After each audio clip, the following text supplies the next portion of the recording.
안녕하세요. 핵무기를 보유한 인도와 파키스탄. 이 두 나라 사이의 긴장이 다시 좀 위험한 수준으로 치닫고 있습니다. 네, 정말 걱정스러운 소식인데요. 지난달 카슈미르 테러 공격이 있었고 그 보복으로 인도가 파키스탄 본토랑 파키스탄령 카슈미르까지 공습을 했죠. 네, 맞아요.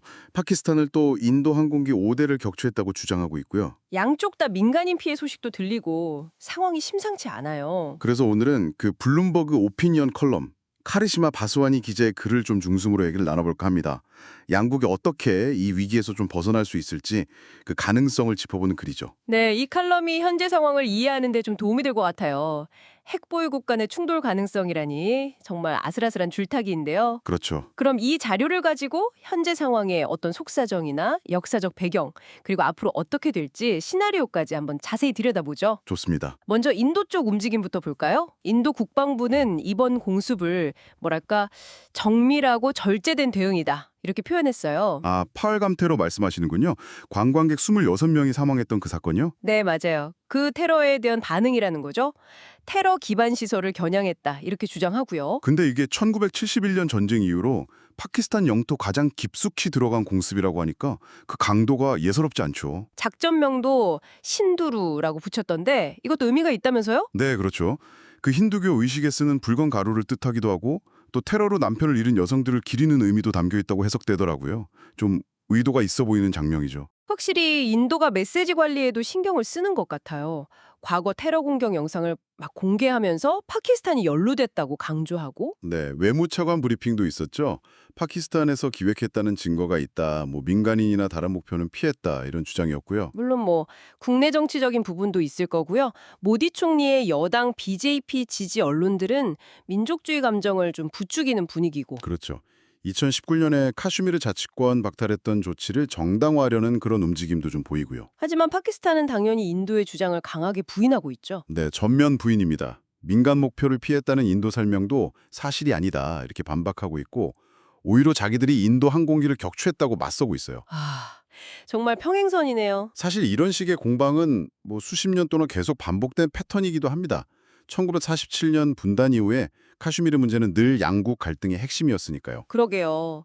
근데 과거에도 이렇게 막 벼랑 끝까지 갔다가 봉합된 적이 있잖아요. 2019년이나 2021년 정전협정처럼요. 이번에도 좀 그렇게 흘러갈 가능성은 없을까요? 물론 그 가능성을 아예 배제할 수는 없겠죠.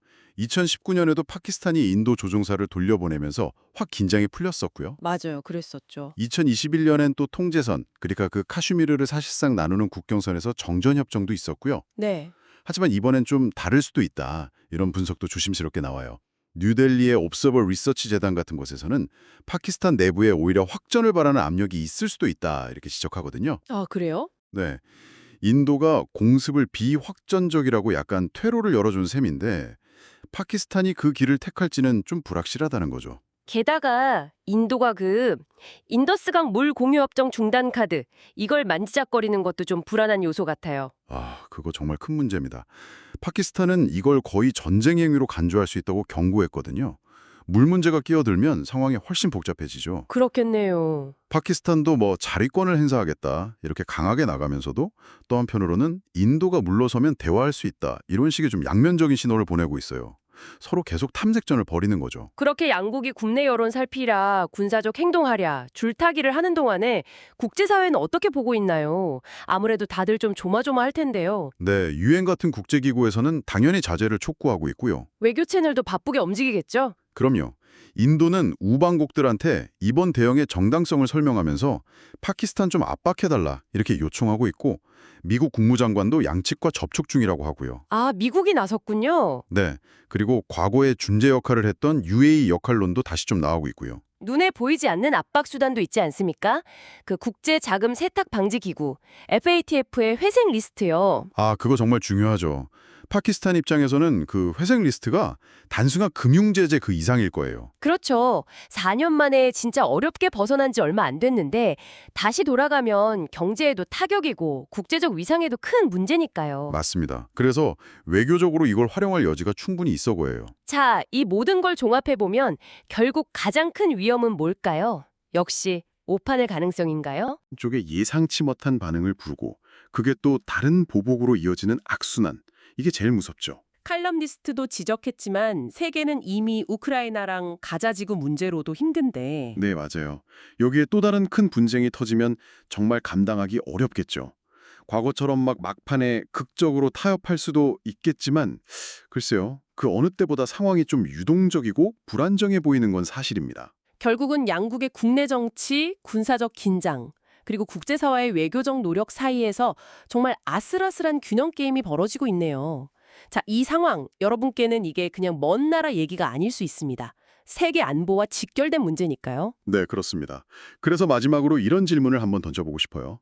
이 자료에서도 언급하듯이 과거에도 이런 벼랑 끝 전술 이후에 긴장이 완화되는 패턴이 있었잖아요. 네, 있었죠. 그렇다면 이번 위기가 과거의 각본을 따를지 아니면 정말 예측 불가능한 더 위험한 길로 들어설지 그걸 결정짓는 어쩌면 우리가 잘 모르는 수면 아래에 있는 진짜 변수, 양국 내부의 그 알려지지 않은 역학 관계는 과연 무엇일까?